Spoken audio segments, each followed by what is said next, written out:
Este asunto de las elecciones de Estados Unidos ha dado pie a muchos análisis, muchos debates, muchas reflexiones. He escuchado, imagino que todos hemos leído, escuchado comentaristas, ver columnas, de lo complicado que está resultando ser entender la diferencia entre hacer campaña y ser gobierno. ¿Por qué resulta ser un tema de interés? Porque está generando mucha efervescencia este asunto. La gente está muy confundida, muy preocupada y realmente están, ¿cómo decirlo?, desperdiciando energías en tratar de encontrar respuesta a asuntos que no están definidos. Me explico. Durante la campaña, Donald Trump, como cualquier otro político que busca un puesto de elección, explicaba, argumentaba qué es lo que él haría en caso de ser presidente. ¿Qué es lo que él haría en caso de ganar las elecciones? Eso es hacer campaña. Hacer campaña implica explicar a los ciudadanos, a los votantes, qué es lo que yo haría en caso de llegar a obtener la presidencia, en este caso, la presidencia de Estados Unidos. Todo político trata de acercarse al electorado desde un punto de vista de conveniencia. A ti te conviene que yo sea tu presidente, tu representante, y a mí me conviene que tú me des tu voto. Entonces, en este afán de buscar ese favor de que me des tu voto, yo investigo qué es lo que tú quieres o esperas de un gobierno. Y en función de eso que tú buscas que haga el gobierno que te va a representar, yo diseño mi campaña política. Entonces, Donald Trump, al principio, tuvo que ganarse a los miembros de su partido para que lo postularan como candidato a la presidencia de la República por el Partido Republicano. Entonces, lo que él hacía era atacar, hablar, decir, expresar lo que los republicanos querían escuchar en un candidato. Y son temas de gente conservadora. Estoy en contra del aborto, estoy en contra de los grupos, de algunos grupos minoritarios, estoy en contra de la migración, estoy en contra del acuerdo de libre comercio, estoy en contra, o sea, voy a hacer que los mexicanos paguen el muro. Todo eso le generó muchas empatías al señor Trump. Y por lo tanto, eso provocó que los republicanos creyeran en él. Y por lo tanto, lo postularon como candidato a la presidencia por el Partido Republicano.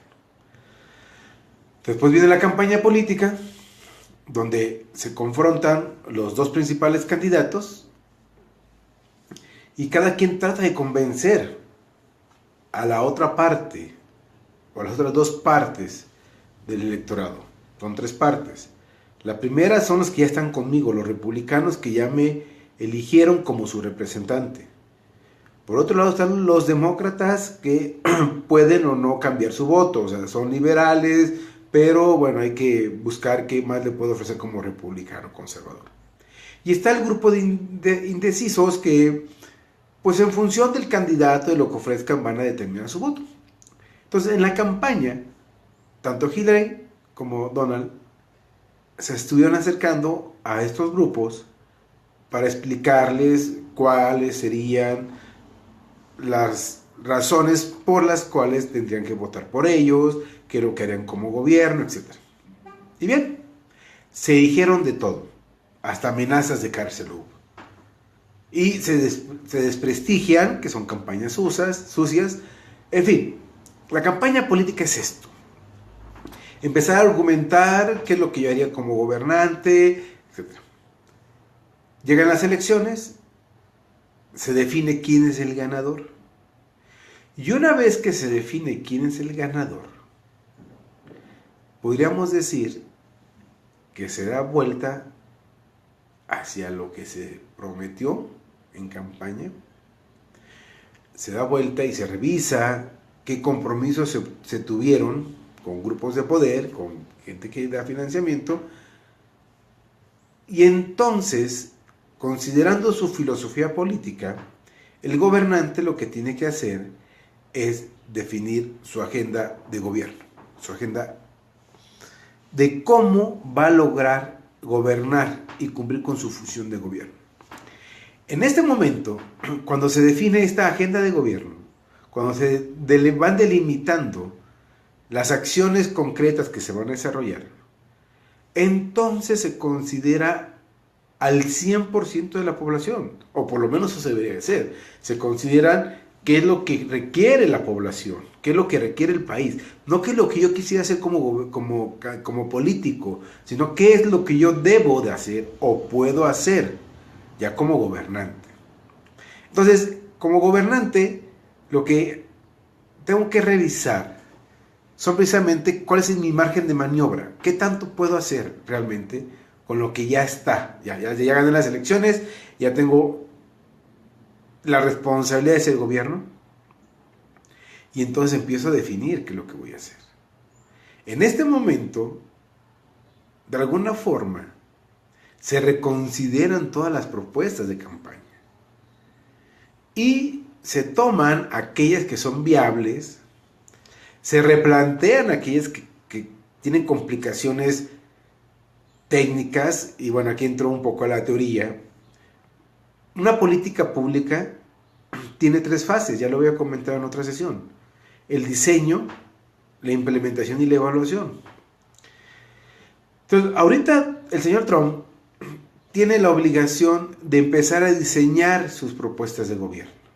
Tiene la obligación de empezar a decir cómo va a hacer aquello que puede hacer o que podría hacer. Porque no todo lo que prometió en campaña es viable, eso hay que reconocerlo, y por eso hay que tranquilizarnos. O sea, ese agobio de que hay el muro y que la economía y que los migrantes, tranquilos. Vamos a tomar con calma qué es lo que va a proponer. Todavía no propone nada de política de gobierno. Su agenda de gobierno todavía no está hecha. Están las promesas de campaña y que, como estoy diciendo, pues están ahí. Como eso, como propuestas de campaña. Hoy, como gobierno, que va a ser el próximo año, porque todavía no toma el poder y es un proceso también tomar el poder, tiene tiempo para enseñar. Entonces, ya cuando el señor Donald Trump y su gobierno presenten sus propuestas de política pública, entonces tomemos decisiones, tomemos acciones.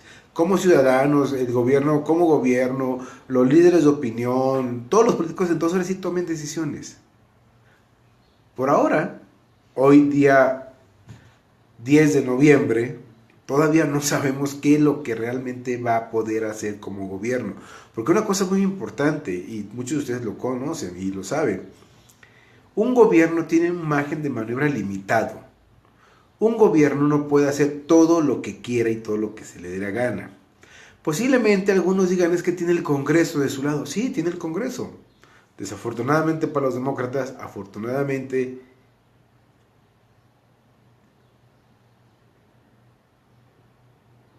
Armando Gómez, hay que ver cuál es la propuesta. Estaba escuchando hace rato que del total de la frontera, ya hay 1/3 de la frontera con muro. Entonces, ¿qué se va a hacer con esa parte que ya existe y cuál es la otra parte? El que México pague el muro se me hace una idea todavía descabellada. O sea, ¿qué gobierno pagaría la implementación de una política pública de otro gobierno. O sea, eso se me hace completamente fuera de contexto. No puedo yo obligar a mi vecino a que pague mi barda. Es tu barda, tú págala, tú la quieres poner, tú págala. ¿Sí? Entonces, hay que revisar qué es lo que realmente es viable, ¿no? Pero bueno, como digo, hay que esperar. Entonces, hay que esperar cómo va a diseñar la política pública el señor Trump, el gobierno del señor Trump. Y después hay que revisar, estar muy atentos de su implementación. ¿Es viable implementar la política pública que diseñó? ¿Esa propuesta que se está desarrollando es viable? Porque la viabilidad consiste en 3 elementos. La viabilidad técnica, que no hay ningún problema, hablando del muro, construir un muro es viable técnicamente. ¿Sí? La viabilidad económica, que pongan dinero el que tenga que poner, no hay dinero, sí hay dinero. ¿Quién lo va a pagar? Bueno, eso se va a definir después. Entonces la viabilidad técnica existe, la viabilidad económica también existe para el muro, pero viene la viabilidad más compleja de resolver, que es la viabilidad política. ¿Cuál es el costo político de instrumentar un muro como el que quiere el señor Trump? Una cosa es decir, yo voy a hacer el muro, y otra cosa es revisar las pérdidas y las ganancias de un capital político que ahorita de seguro es muy alto para el señor Donald Trump. Entonces habría que esperar si este muro se va a hacer como lo pensó en su momento el señor Trump. Cuando hacemos la política pública, hacemos el diseño y buscamos la implementación, resulta que hay muchos asuntos que no se consideraron porque fue una idea. Hagamos el proyecto, hagamos el plan, entonces veamos si realmente es cierto, ¿no? Dulce, profe, ¿y cuál cree que va a ser el papel de los republicanos en el Senado? ¿Lo van a controlar o cree que lo aprueben todo? Mira, bajo una perspectiva de una lógica política cuerda, congruente, van a, más que entorpecer el trabajo del señor Donald Trump, más que entorpecerlo como Congreso, y más que poner un control, van a recomendar. Yo creo que eso es lo que más, lo que inteligentemente podría hacer, que el Congreso recomiende políticamente qué le conviene al Partido Republicano como gobierno, porque afortunadamente para el gobierno de Donald Trump, que es republicano, hay un Congreso republicano y entre los dos van a gobernar el país. Entonces, el legislativo y el ejecutivo tienen que ponerse de acuerdo en lo que les conviene. Sí, porque las dos, la Cámara Baja y la Cámara Alta, son republicanos, Dulce. Bueno, según lo que leí, habría que esperar, ¿no? Pero bueno, es cuestión de semántica, ¿no? O sea, el Senado o el Congreso, digo, estamos de acuerdo. El legislativo, vamos a ponerlo así para evitarnos complicaciones por el concepto, ¿no? Entonces, el legislativo es el contrapeso del ejecutivo. Y entre los dos, que son del mismo partido, deberán de acordar qué es lo que más le conviene en términos políticos para mantenerse, porque ya están en el poder y pues, de seguro quieren la reelección y de seguro buscan la continuidad, como cualquier político, ¿no? Entonces, habría que esperar cuáles son las líneas de trabajo que van a implementar para el 2017. Bueno, es un trabajo político, Dulce, definitivamente. Siempre en los partidos políticos hay contrapesos internos, o sea, no hay acuerdos al 100%, no hay consensos. Ganan las mayorías, hay acuerdos. Yo estaría de acuerdo. Gracias, Dulce. No importa, estamos en línea. Yo creo que contención se me hace una palabra un poco fuerte porque sería como que vayamos a detener lo que él quiere hacer. Algunas de sus propuestas son consistentes con la ideología republicana, son conservadoras, pero no por eso van a ser viables, porque aquí habría que revisar hasta qué punto realmente les conviene políticamente hacer ciertas... Por ejemplo, hablemos de un caso en concreto, de lo económico. Las propuestas que estableció Donald Trump respecto a lo que quiere hacer de la economía están más del lado más del lado demócrata, liberal, que del republicano, ¿sí? Sin embargo, políticamente son convenientes. ¿A qué me refiero? a regresar de alguna forma las fábricas a Estados Unidos. Hay un problema, ya lo decíamos.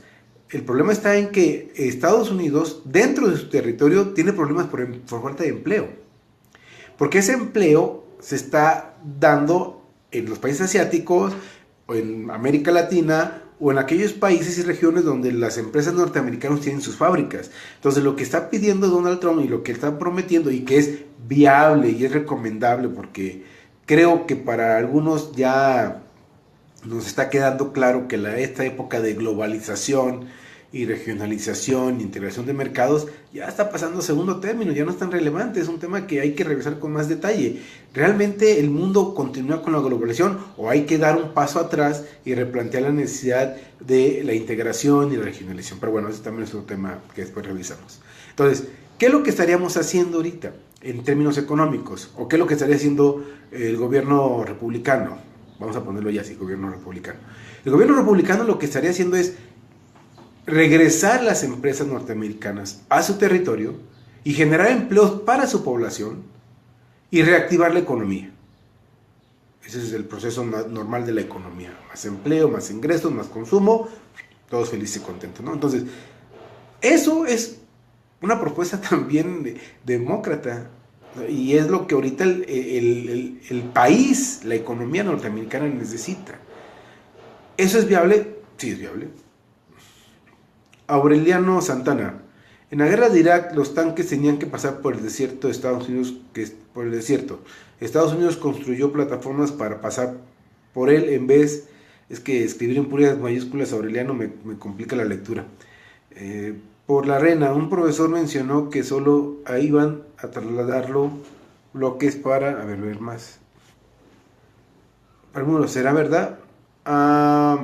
Desconozco la nota, Aureliano. Si me pasas el link, lo reviso y te doy respuesta, ¿no? Porque aquí tu pregunta es muy puntual, ¿no? La repito, en la guerra de Irak los tanques tenían que pasar por el desierto. Estados Unidos construyó plataformas para pasar por él en vez de por la arena. Un profesor mencionó que solo iban a trasladar esos... no sé, es una cuestión técnica también. O sea, cuestión técnica habría que revisar. Puede ser viable, ¿no? Porque ya están hechas. Pero el asunto es este, ¿no? De que hay que revisar, hay que estar atentos a las propuestas puntuales de la agenda del gobierno de Donald Trump, porque ya es gobierno, ya no es candidato, ya no está haciendo campaña, ya lo eligieron, ya, punto y aparte, a otra cosa, ya la campaña se terminó, ahora vamos a trabajar. Y es donde dirían en mi rancho, la marrana torció el rabo. ¿Por qué? No es fácil ser gobierno, porque hay que gobernar para el 100% de la población, ¿sí? Entonces, tenemos una población dividida también, volvemos, ¿no? Con este asunto de gobernabilidad. Casi el 40% de los votos por estado para Hillary, casi el 60% para Donald Trump. Los votos individuales, según los conteos, gana Hillary por votos individuales, pero bueno, ya conocemos que el sistema electoral norteamericano no funciona por votos electorales, sino por distritos electorales. Donald Trump tendrá que gobernar para todos los norteamericanos. Y bueno, dada la preocupación que tenemos los mexicanos, latinoamericanos, europeos y el mundo en general, de alguna forma habría que estar pensando en que también Donald Trump tendrá que gobernar su país para el mundo. Entonces, ojo con esto. No es lo mismo campaña política que ser gobierno. Muchas gracias, buen día, hasta pronto.